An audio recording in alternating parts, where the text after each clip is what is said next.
नमस्कार मित्रांनो, मी advocate doctor Manish Shirsat तुमच्यापुढे घेऊन आलेलो आहे द इंडियन कॉन्ट्रॅक्ट ॲक्ट 1872।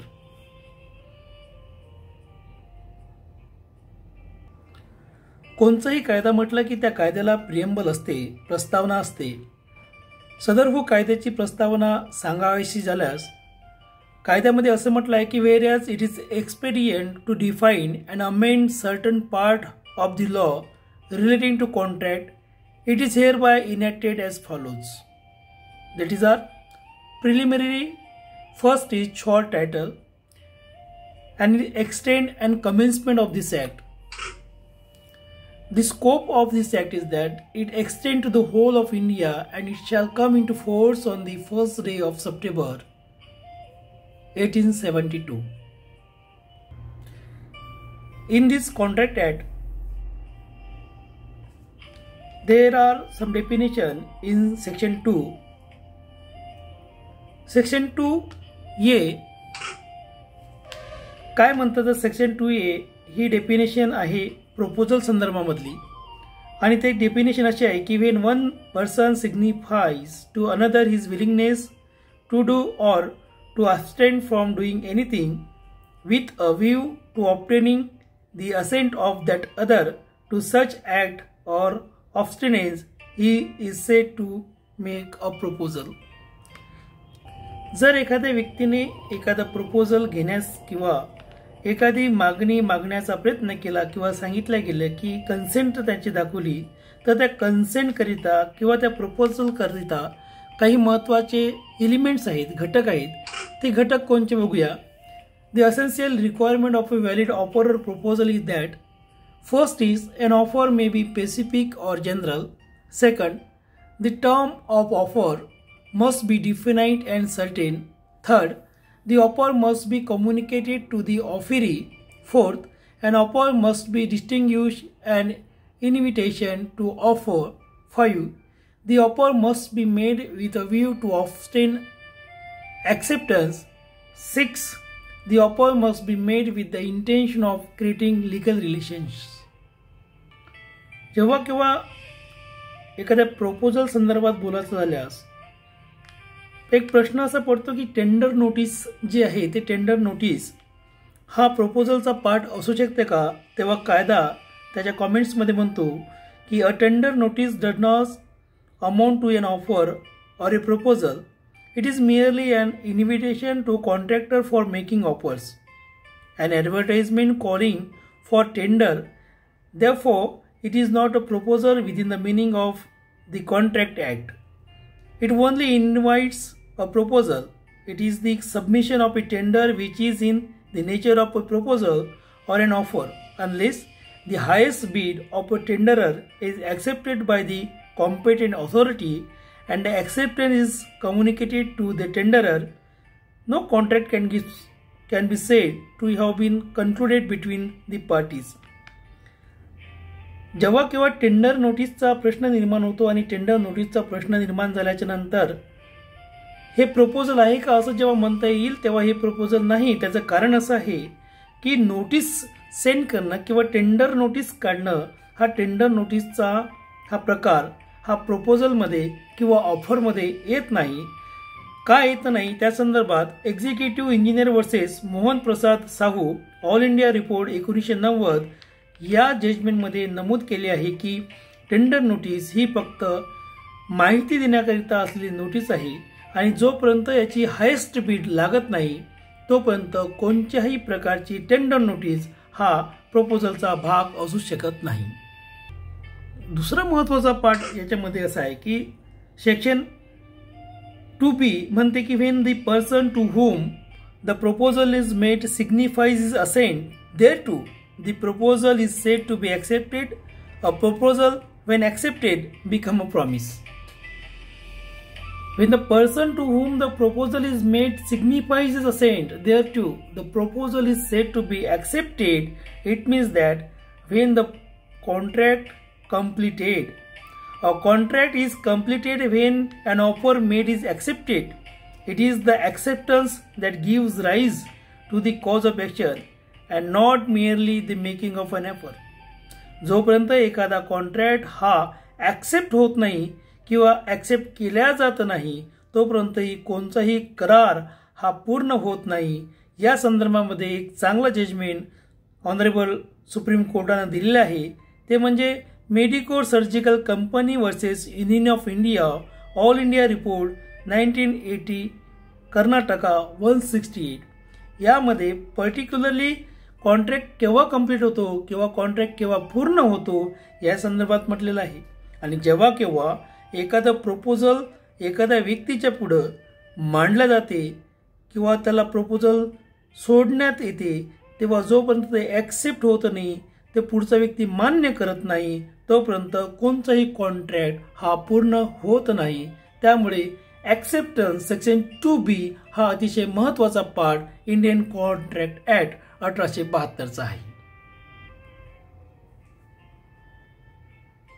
आता कोणताही व्हॅलिड कॉन्ट्रॅक्ट असेल किंवा कोणताही कॉन्ट्रॅक्ट करायच्यासाठी काही ॲग्रीमेंट्स असतील, कॉन्ट्रॅक्ट कसा करायचा तर कसा करायचा त्याच्याकरिता काही एलिमेंट्स आहे, काही घटक आहे. ते घटक बघूया. Acceptance should be by the person to whom the offer is made. Second most essential part of valid contract or valid acceptance is that acceptance must be absolute and unqualified. Third is that acceptance must be communicated to the offerer. Fourth, acceptance must be according to the mode prescribed.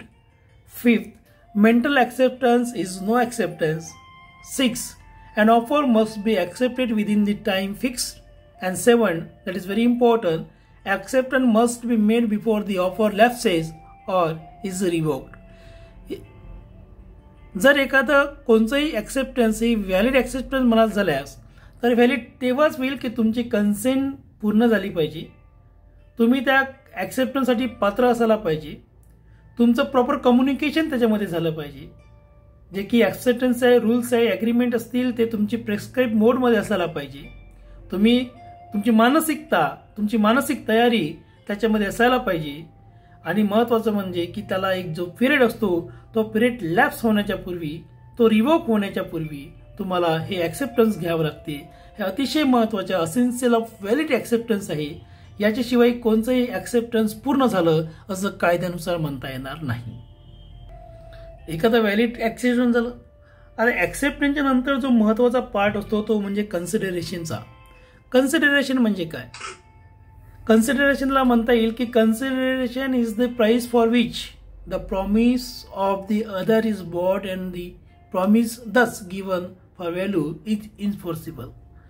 When a transaction take place each party get something. This something is called consideration. There is one case laws regarding the consideration in Sonia Bhatia versus State of Uttar Pradesh, All India Report 1981, Supreme Court 174. In the judgment, the Honorable Supreme Court has considered that consideration means a reasonable equivalent or other valuable benefit passed on by the promisor to the promisee or by the transferor to the transferee. When the word consideration is qualified by the word adequate, it makes consideration stronger so as to make it sufficient and valuable having regard to the fact, circumstances and necessities of the case. So it is very important to note here that in simple word it means something in return.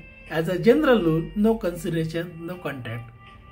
If one thing is written by someone and if the person has not taken consideration something, that is means that no consideration or no contract. So we are thinking about what is meant by the consideration. We know about the consideration, we know about the proposal, we know about the promisee, we know about the promisor. So most important thing is that what is meant by contract and what are the elements, essential element of the contract. So essential element of the contract is first, offer and acceptance. Second, intention to create legal relationship. Third, free consent. Fourth, capacity to contract. Fifth, lawful consideration. Sixth, lawful object. Seven, agreement not expressly declared void. possibility of performance, and 9 legal formalities. These 9 sectors are very important when there is a contract. If these 9 sectors are not inserted in any contract, then those types of contract as null and void. So these are the essential element of the contract. म्हणून ह्या कॉन्ट्रॅक्टला जे महत्त्वाचं असते offer, acceptance, तुमचं काय intention आहे create relationship संदर्भात, काय तुमची फ्री कन्सेंट आहे, तुम्ही त्या कॉन्ट्रॅक्टसाठी लायबल आहात का, तुमची कॅपॅसिटी आहे का, तुमचं लॉफुल कन्सिडरेशन आहे का, तुमचं ऑब्जेक्ट काय आहे, काय तुमचं ऑब्जेक्ट लॉफुली आहे, आणि या प्रकारची जर फॉर्मॅलिटीज परफॉर्म केली असेल आणि त्या सर्व लिगल फॉर्मॅलिटीज जर तुम्ही परफॉर्म केल्या असेल तर जो कोई कॉन्ट्रॅक्ट राहील तो सर्वचे सर्व कॉन्ट्रॅक्ट तो लिगल कॉन्ट्रॅक्ट राहील, लॉफुल कॉन्ट्रॅक्ट राहील. म्हणून या 9 गोष्टी ज्या आहेत त्या अतिशय महत्त्वाच्या आहेत असेन्शियल एलिमेंट ऑफ कॉन्ट्रॅक्ट बनवण्याकरिता. म्हणूनच म्हणता येईल an agreement not enforceable by law is said to be void. An agreement enforceable by the law is a contract. There is no question of any promissory estoppel in respect of contract which stand concluded. The rule of promissory estoppel is a rule of equity, while contractual relationship between the parties is governed by the law of contract. Where the provisions of the law of contract are applicable, the case comes within the domain of common law of court. But the enforcement of the rule of promissory estoppel is main the concern of the Code of Equity. This comments as passed by the Supreme Court in CV Enterprises versus Britterville and Company Limited, All India Report 1984. So who are the liable for to make a contract, or what are the capacity of contract? So section 11 of Contract Act said that every person is competent to contract who is of the age of majority according to the law to which he is subject, who is a sound mind, and he is not disqualified from contracting by any law to which he is subject. The definition of Contract Act 1872, Section 11 regarding the competent to contract. So Section 11 prescribes that every person is competent to contract who is of the age of majority according to the law to which he is subject. So there is one comment regarding to competent to contract, means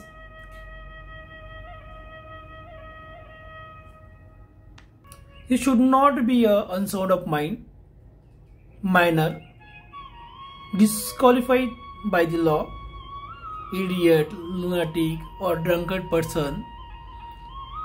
Disqualified by the law means alien enemy, insolvent, or convict person. ह्या ज्या व्यक्ती आहेत की ज्यांना समजत नाही, ज्यांना कायदा समजत नाही, जे कायद्यासाठी पात्र नाही, ज्यांचं वय 18 वर्षापेक्षा कमी आहे, जे पागल आहेत, दारुडे आहेत, त्यांना कायद्याचं नॉलेज असून कायदा चालवत नाहीत किंवा कायद्याचं पालन करत नाहीत असे व्यक्ती, किंवा ज्या कायद्यांनी ज्या व्यक्तींना परकीय शत्रू म्हटलेलं आहे किंवा इन्सॉल्वेंट म्हटलं किंवा कन्व्हिक्ट झालेले व्यक्ती आहे, असे कोणतेही व्यक्ती सदरहू कॉन्ट्रॅक्ट करताना ते पात्र नाहीत. म्हणून ऑनरेबल सुप्रीम कोर्टाचे एक जजमेंट आहे, त्या सुप्रीम कोर्टाच्या जजमेंटमध्ये म्हटलेलं आहे की only a person who is of the age of majority and of sound mind may be the principal, that is a minor cannot employ an agent. And most important is that when necessary are supplied to a person incompetent to contract, minor or a person of unsound mind or his dependent, then reimbursement is permitted to the person supplying such necessary. याच्यामध्ये काही अपवाद दिले आहेत, त्या अपवादाला घेऊन जर section 68 भारतीय कॉन्ट्रॅक्टचे बघितले तर याच्यामध्ये आपल्याला काही पळवाटासुद्धा या संदर्भात दिसतील. त्यामुळं हा कॉन्ट्रॅक्ट ॲक्ट तुमच्यासाठी आमच्यासाठी अतिशय महत्त्वाचा झालेला आहे. तेव्हा मित्रांनो, अशा प्रकारे एक पहिला प्रयत्न तुमच्या पुढे लॉ ऑफ कॉन्ट्रॅक्ट 1872 संदर्भात घेऊन आलेला आहे. तुम्हाला नक्कीच हे लहानसं लेक्चर आणि पहिलं लेक्चर तुम्हाला आवडणार ही आशा बाळगतो. आणि पुन्हा नवीन विषय घेऊन याच विषयाला पुढे घेऊन पुन्हा तुमच्या पुढं येणार आहोत. तुम्ही मला ऐकलं, याच्यातील सर्व कन्सेप्ट समजून घेतल्या, याच्याबद्दल तुमचं मनपूर्वक धन्यवाद करतो, तुमचं अभिनंदन करतो आणि तुमची रजा घेतो. नमस्ते.